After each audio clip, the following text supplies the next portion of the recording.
Welcome to Key Tech. Please describe this channel if you are interested in today's video. While the world is still fighting for the production capacity of 3nm chips, China's semiconductor industry has used a set of data to make the world re-understand what dimensionality reduction strikes means in the mature process chip market in the fields of new energy vehicles and industrial automation. The production cost of Chinese companies has been as low as 1/4 of that of their American counterparts. Behind this number, the most ironic script under the Biden administration's Fourier suppression policy is hidden.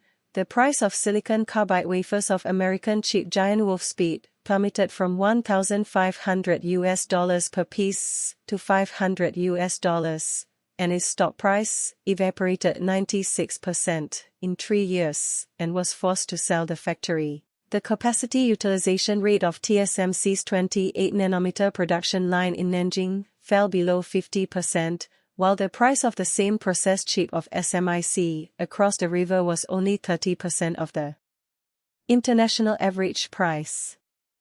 This industrial earthquake, caused by the technological blockade, is reshaping the global semiconductor landscape.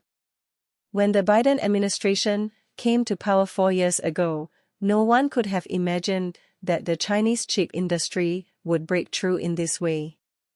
At that time, the United States joined forces with Japan, South Korea, and Taiwan to form the Quad Chip Alliance.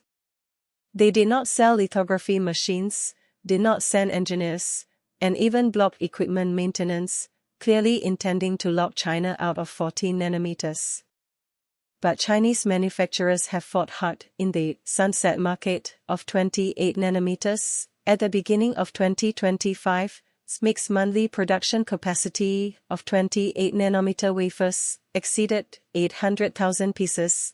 The yield rate was stable at more than 95%, and the foundry cost per piece was controlled at $800, which was 30% cheaper than TSMC.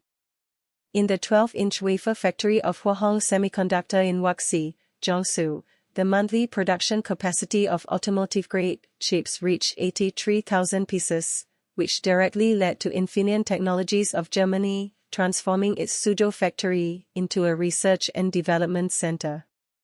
These figures are not piled up by subsidies, by the Jedi counterattack of the entire industry chain.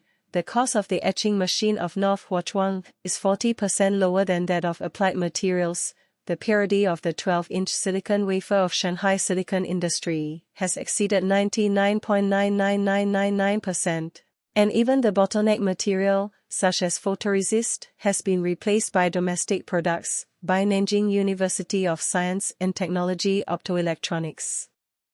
If you walk into any Chinese wafer fab now, 75% of the equipment is labeled "Made in China," which was still an unthinkable dream in 2019. The cost advantage brought by the autonomy of the entire industry chain will explode in 2025.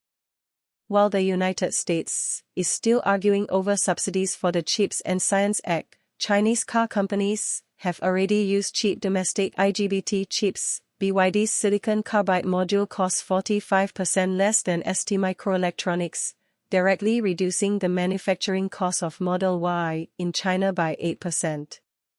Even more fierce is the field of sensor chips. Gotek Microelectronics has reduced the price of MEMS microphone chips to 12 cents per piece, forcing Knowles Electronics to close its Suzhou factory.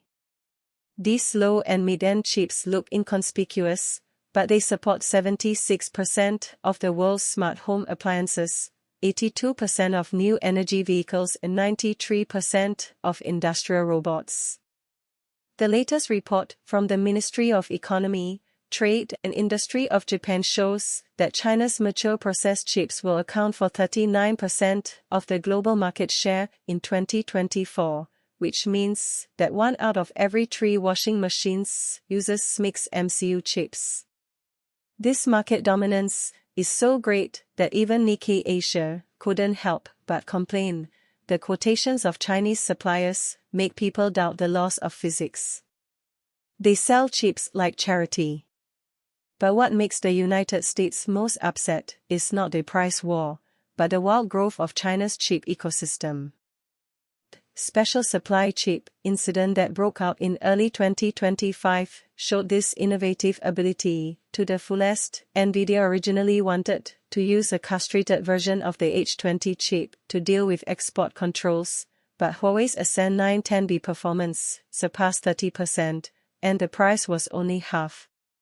Even more amazing is Shanghai Tianshu Jixin's BI chip, which uses a 28nm process to run a 7nm computing power, directly reducing the cost of AI training by 40%. This ability of making a temple in a snail shell is the survival wisdom forced out by 4 years of blockade. Now AI companies around the world have learned their lesson. If they want to make large models, they should first find Cambrian to customize Joseph architecture chips.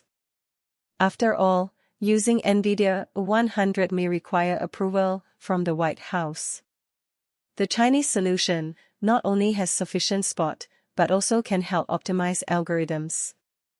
This full chain innovation from equipment to design to application is tearing a hole in Silicon Valley's technological hegemony. Faced with this situation, the new round of sanctions imposed by the Trump administration in February this year seems particularly ridiculous. Request ASML to stop maintaining lithography machines in China.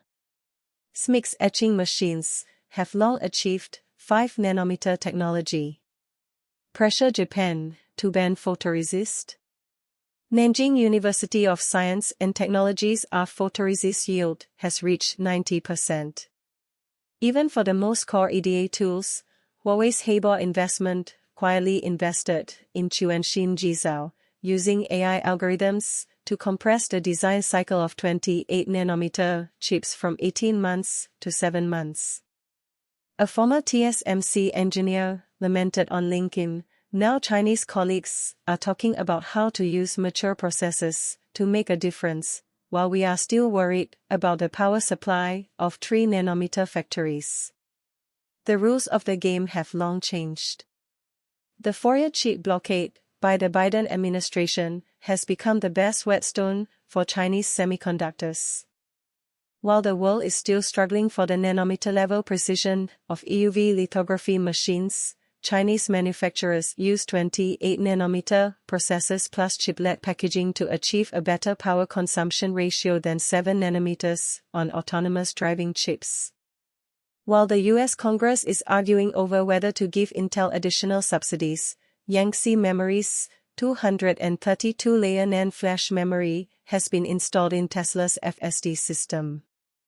This counterattack of surrounding the city from the countryside is rewriting the value chain of the semiconductor industry. Advanced processes are no longer the only holy grail. Whoever can fully understand mature technologies and use them cost-effectively can dominate the trillion-level markets, such as smart cars and industrial internet. As ASML President Peter Wennink recently said at the Davos Forum, "We sell carving knives, but the Chinese carve the Mona Lisa with kitchen knives."